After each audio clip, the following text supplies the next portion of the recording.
Pure intelligence not only transcends philosophical reasoning but also goes beyond theological view. For Schuon, intuitive intelligence comes from God and participates directly in divine knowledge. Thus, according to Schuon, metaphysics is absolute. Schuon names this metaphysical knowledge esoteric. He distinguishes it from theology through the analogy of light. That is, metaphysics views light as a colorless reality and the ultimate source of light, whereas theology describes light in the conditionality of certain distinct colors. From here, Schuon would draw the esoteric gusset that characterizes the transcendent unity of religion through his metaphysical view, by operationalizing intelligence, but by not negating the exoteric. This is what relatively absolute means.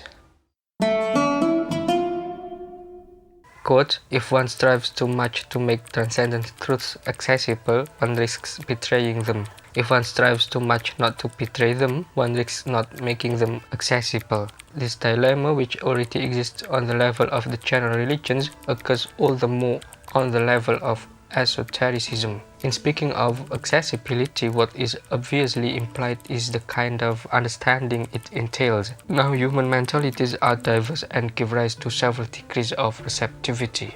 There are several points that can be used as a frame of reference regarding the importance of finding common ground of religions. First, in practice, religions have not been fully understood by religious people, so that what appears to the surface is the attitude of religious exclusivism, namely feeling that the only true religion is the religion they embrace. Other religions are accused of heresy and must be eradicated, or their adherents must be converted. This is where the root of the conflict begins. In general, religions don't fully guarantee religious harmony. In the midst of this religious challenge, there are still some religious adherents who are exclusive and tend to monopolize claim of truth and claim of salvation. In fact, sociologically, the claim of truth and the claim of salvation both raise various socio-political conflicts and bring various kinds of wars in the name of religion. The common ground is the similarity of the religious teachings that will continue to exist, namely the similarity of teachings that refer to a transcendent unity that goes beyond the plurality of religions that have different characteristics in seeking the divine reality, the ultimate reality or the supreme being. So it is not surprising that perennialists view that all symbolic forms and religious rites may change, but the transcendence or the meta-diversity will not vanish. Quote, it is a priori evidence that everything both resembles and differs from everything else. Resembles it at least in existing differs, or there would be no multiplicity to compare. Pari passu with religions, had they nothing in common, we would not refer to them by a common noun. Were they undifferentiated, we would not speak of them in the plural and the noun would be proper. In religions, if there were no similarities amongst religions, we would not refer to them by a common noun, religion. If there were no difference amongst them, we would not speak of them in the plural, religions. According to Schuon, each religion has two dimensions, esoteric and exoteric. The basic difference is not between one religion and another, but there is a dividing line that divides these religions vertically, such as Hinduism, Buddhism, Christianity, Islam, and so on.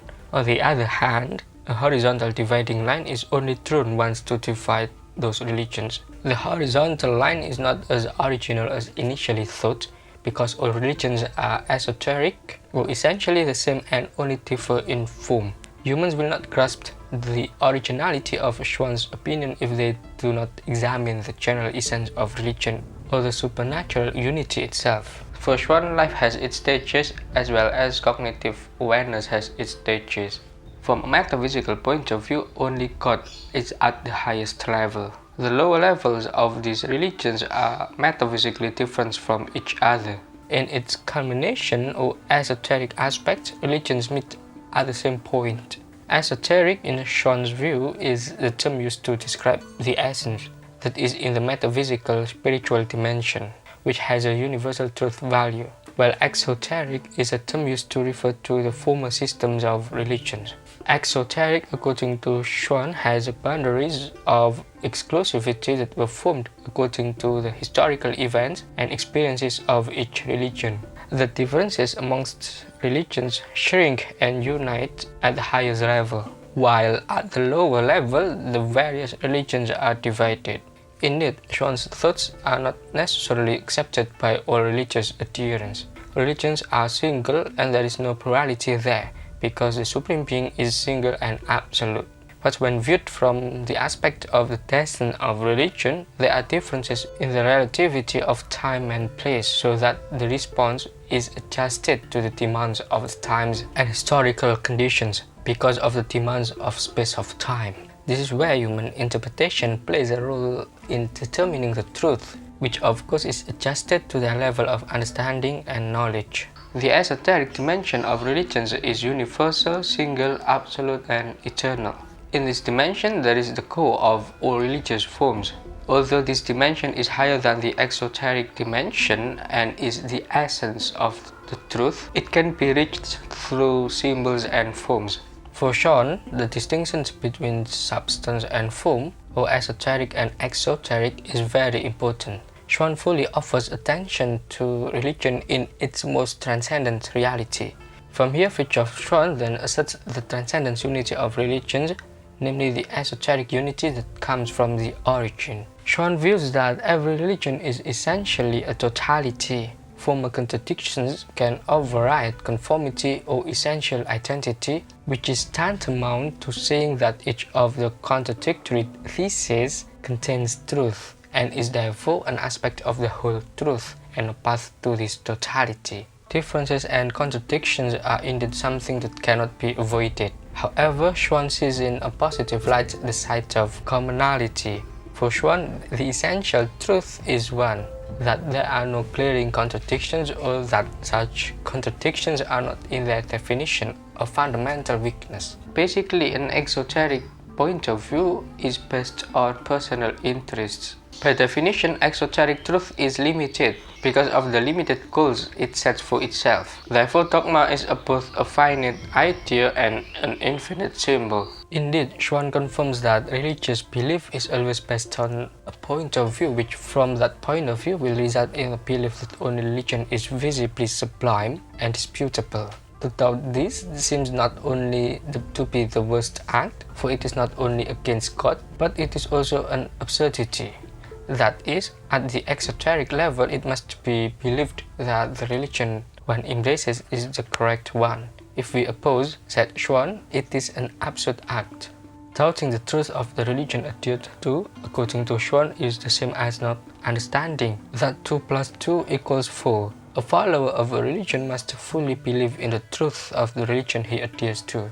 To overcome these limitations, Schuon repeatedly asserts to use intelligence as a manifestation of the totality of metaphysical knowledge.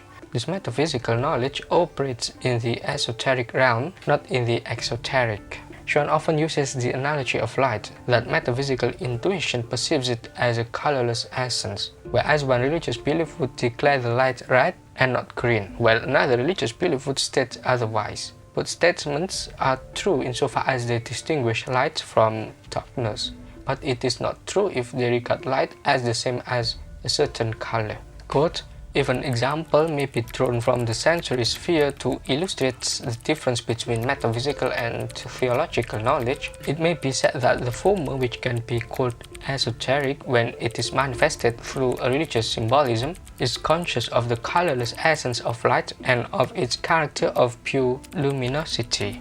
A given religious belief, on the other hand, will assert that light is red and not green, whereas another belief will assert the opposite. Both will be right insofar as they distinguish light from darkness, but not insofar as they identify it with a particular color. This very elementary example is meant to show that the theological point of view inevitably confuses symbol or form with the truth that transcends form. This is because, according to its adherents, theological view is based on revelation, not on metaphysical knowledge. In contrast to the theological view, metaphysics, which can be considered as a point of view in the true sense, is able to express the same symbol or form as a means of expression while still being aware of its relativity. Quote, the exoteric point of view is fundamentally the point of view of individual interest considered in its highest sense. that is to say, extended to cover the whole cycle of existence of the individual and not limited solely to terrestrial life. Exoteric truth is limited by definition, by reason of the very limitation of the end it sets itself. Without this restriction, however, affecting the esoteric interpretation of which that same truth is susceptible thanks to the universality of its symbolism, or rather, first and foremost, thanks to the twofold nature, inward and outward, of revelation itself. Whence it follows that a dogma is both a limited idea and an unlimited symbol at one and at the same time. Schuon draws a dividing line between the esoteric and exoteric. The dividing line doesn't divide historical manifestations vertically, but a one-time pole divides the various religions throughout history.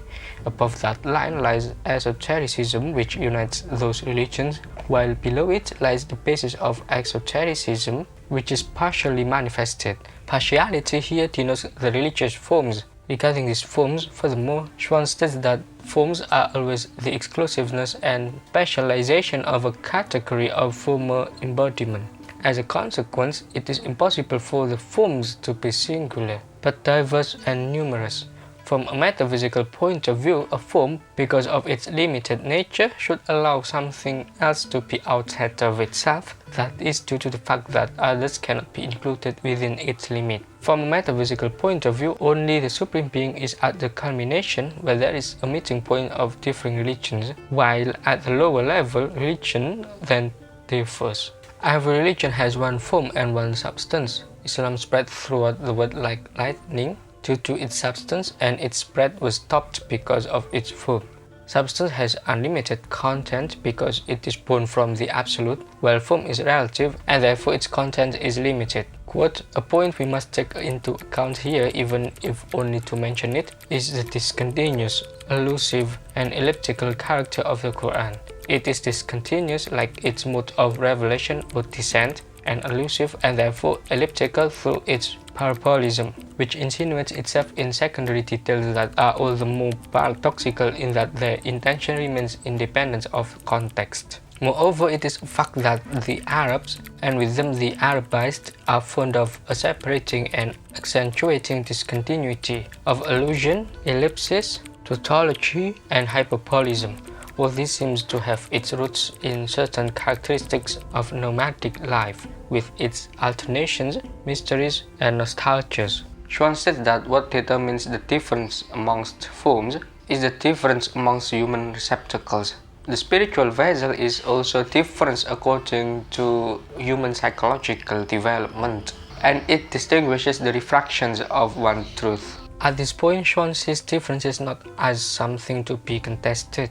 Difference is natural reality that cannot be denied, let alone avoided. Quote, we observe on Earth the existence of diverse races, whose differences are valid since there are no false as opposed to true races. We observe as well the existence of multiple languages, and no one thinks of contesting their legitimacy. The same is true for the sciences and arts. Now it would be astonishing if this diversity did not also occur on the religious plane, that is, if the diversity of human receptacles did not involve a diversity of divine contents, from the point of view of form, not of essence. But just as a man appears within the framework of each race simply as man and not as a white or a yellow, and just as each language appears in its own sphere as a language and not as such and such a language amongst others, so each religion is necessarily the religion on its own plane without any comparative relativization, which would be senseless in view of the end to be attained. To speak of religion is to speak of unique religion.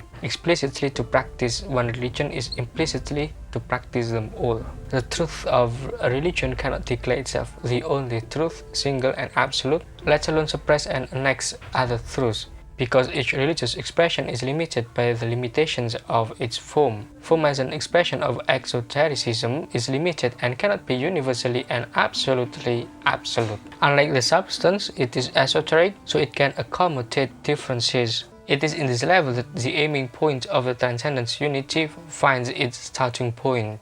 Like the vertical scheme drawn by Huston Smith, the meeting point of religions is at the highest level, which is the esoteric. Thank you so much for watching. See you next time.